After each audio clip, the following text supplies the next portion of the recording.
Y como les decía, con Nico tenemos el enorme placer ahora de recibirlo a Natalio Botana. Natalio, qué gusto estar con ustedes. No necesita presentación, gran teórico político, historiador de las ideas. Le debemos libros tan importantes como El orden conservador, La tradición republicana, y ahora más atrás todavía, Natalio. Más atrás, en el punto de partida. ¿Por qué? ¿Qué te inspiró a escribir este libro? Bueno, en primer lugar Vamos a quería mostrarlo. terminar mi reflexión sobre el siglo XIX, ¿no? El siglo XIX es un siglo muy importante porque es nada más y nada menos el siglo en que se creó la Argentina, ¿no? En este libro, Repúblicas y Monarquías, en el momento en que se dicta la Declaración de la Independencia, que el 9 de julio de 1816, la Argentina no existía. La Argentina no existía. No se hablaba ni de la Argentina.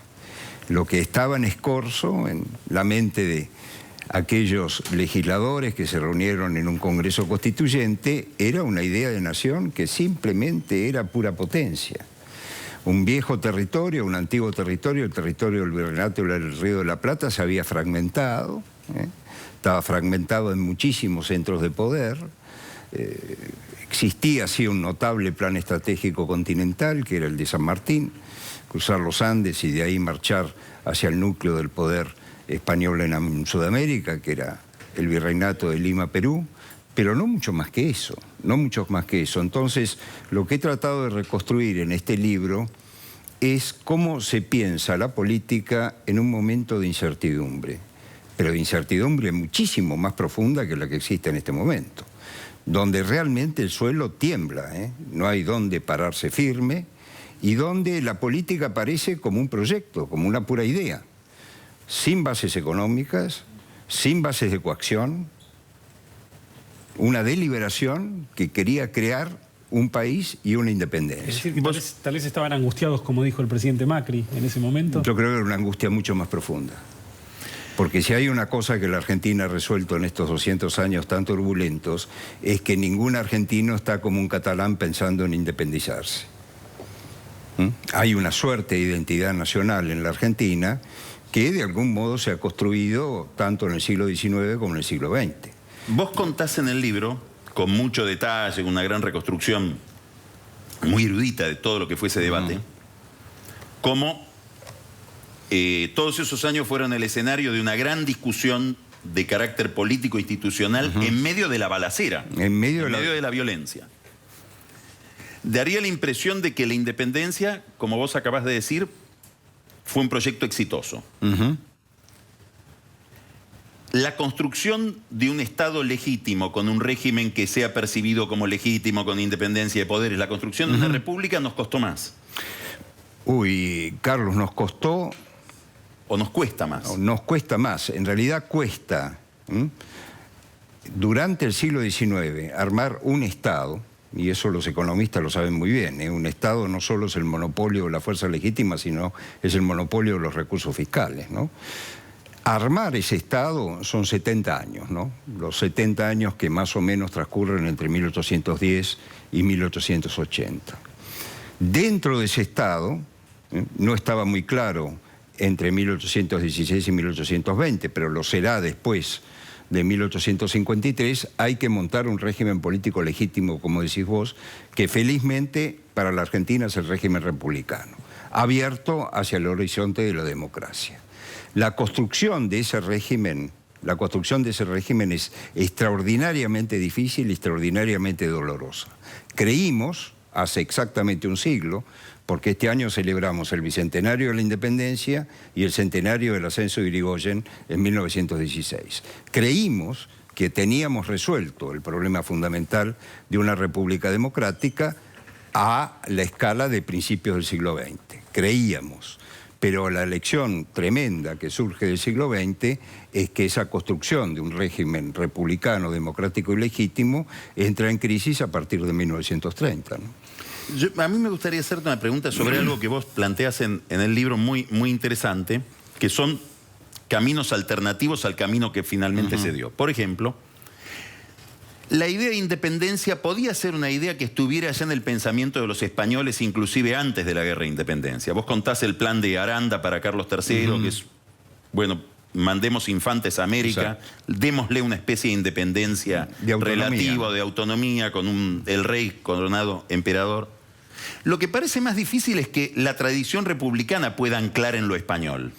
Bueno, es lo más difícil de todo. Por eso hay una referencia permanente tuya a la comparación con América del Norte, ¿no? Claro, porque la ventaja extraordinaria que tiene América del Norte es que la tradición republicana se inserta en el nivel local. Es decir, en el marco general de la monarquía británica, en Estados Unidos comienzan a practicar repúblicas muy imperfectas, ¿eh? No hay que olvidarse que en el sur eran repúblicas esclavistas, ¿no? No hay que idealizar tampoco ese modelo, pero ciertamente había una experiencia de gobierno representativo. En el sistema de la monarquía española no existía. Natalio, en el plano institucional la Argentina ha elegido una democracia republicana, de la cual a veces funciona, a veces no funciona, nos salimos, entramos. En el plano de la relación nación-provincias, de cómo funciona el federalismo en la Argentina, ¿tenemos un esquema definido o no tenemos nada? Hubo un esquema definido y ahora no lo hay. Voy a tratar de explicarles porque es un tema muy complejo que cruza la política, la economía y el orden institucional. En este libro, en Repúblicas y Monarquías, lo que planteo es el origen del federalismo. Y esto hay que decirlo crudamente, el origen del federalismo es a través de la guerra en la Argentina. No es a través de una deliberación consensual como existió en América del Norte. El proyecto que surge del Congreso de Tucumán y que va a culminar con la Constitución de 1819 es un proyecto unitario, centralista, que entra rápidamente en crisis y que es cuestionado. Y una vez que se produce la debacle del directorio y de aquel Congreso Constituyente, la Argentina entra en un periodo de altísima fragmentación donde hay independencias, cuasi independencias provinciales. A ver, te lo planteo para verlo más gráficamente. Vos lo que estás diciendo es que un destino posible hubiera sido ser una especie de Centroamérica. Exactamente. Con pequeños países. Eso estaba clarísimo. ¿Por qué no fue eso? No fue porque hubo un residuo de unidad en las provincias que yo defiendo con muchísimo énfasis en este libro, ¿no? Porque realmente cuando se produce la quiebra de ese Congreso, cada provincia dicta una constitución, pero es una actitud que dicen, entre tanto se constituya nuevamente un Congreso Constituyente que arme un sistema federal. Es decir, que el sistema federal... Nunca se abandonó como... Nunca se abandona. En esa debacle el sistema federal aparece como un proyecto plausible. Ahora, aquí interviene la economía. Aquí interviene la economía porque cuando en América del Norte se piensa el sistema federal, se lo hace desde el punto de vista de un sistema tributario basado en un conjunto de puertos. Los Estados Unidos de Norteamérica eran muy chiquitos, estaban exclusivamente volcados sobre el Atlántico Norte, un conjunto de puertos que con una apertura hacia el comercio exterior iban a recoger los frutos de dicho comercio merced al impuesto de aduana, ¿verdad? Eso se piensa en la Argentina después de 1853, pero con una determinación geográfica extraordinariamente complicada, ¿no? Que la Argentina es un embudo con un solo puerto.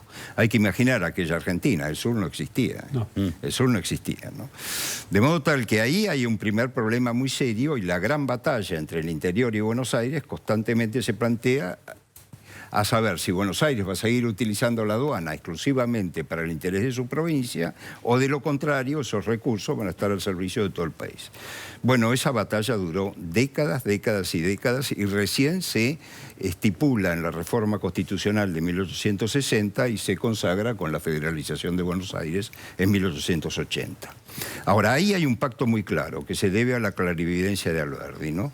Donde están claramente estipulados los recursos para el Estado Nacional y los recursos que propiamente iban a cosechar cada provincia a merced a la administración de sus impuestos internos. Y ese es un pacto que anduvo bastante razonablemente bien entre, yo diría, 1860, 1880 y el comienzo de los primeros impuestos internos que se dan en la década del 30 del siglo XX, ¿verdad? Ahora, cuando y ahí sí. Carlos, entramos en un problema muy, muy serio, porque la Argentina abandona ese pacto, ese contrato fiscal fundamental, y entramos en una suerte de repartición o distribución de impuestos entre la nación y las provincias extraordinariamente complicado, que no se ha resuelto, que todavía no se ha resuelto. Bueno, tenemos reuniones de gobernadores con el gobierno nacional. Tiene una toda la actualidad, vida. una tremenda actualidad. Todavía no está resuelto. Pero quiero aclarar esto, porque tenemos a veces los argentinos tenemos la manía de tener un estilo muy agónico en el estudio y en el análisis de nuestros problemas. Nosotros, al elegir el sistema federal, hemos elegido el sistema político más complejo en el marco de la democracia.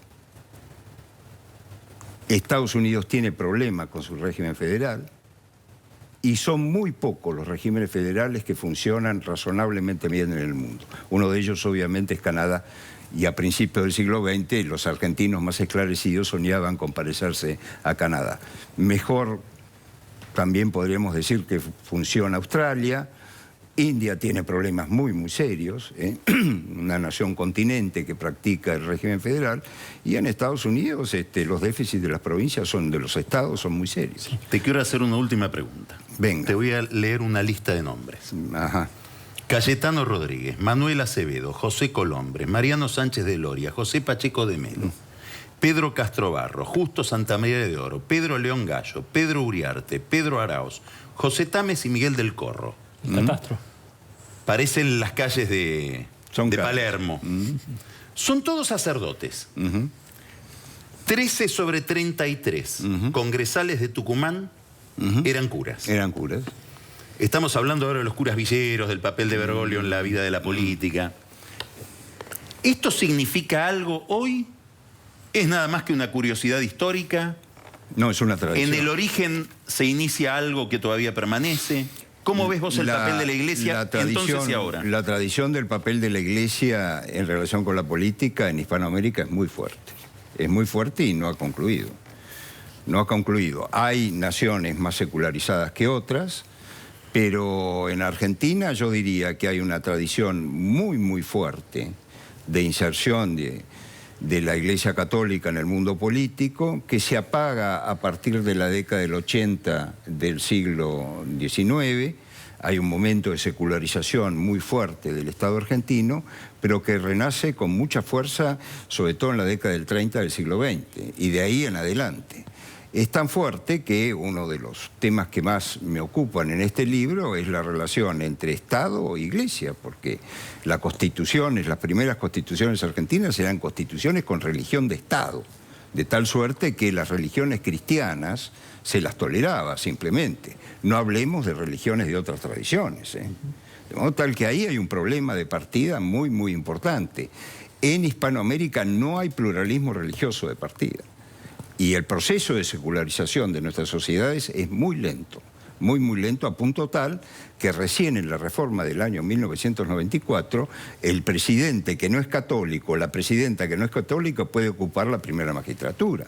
Pero hasta entonces era obligatorio pertenecer a la religión católica apostólica romana para realizar y ocupar la primera magistratura del país. De modo tal que las tensiones que existen entre iglesia, política y sociedad atraviesan la vida política argentina y ahora obviamente están más presentes que nunca por el hecho de que el primer papa no europeo ocurre que es latinoamericano y además argentino, ¿no? Natalio Botana, Repúblicas y Monarquías.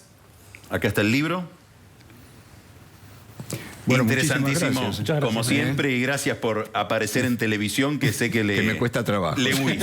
Gracias, Natalio. Bueno, gracias a ustedes. Vamos a un corte muy breve y vamos a hablar de economía con Nico, Venezuela, Argentina, economías comparadas. Ya volvemos.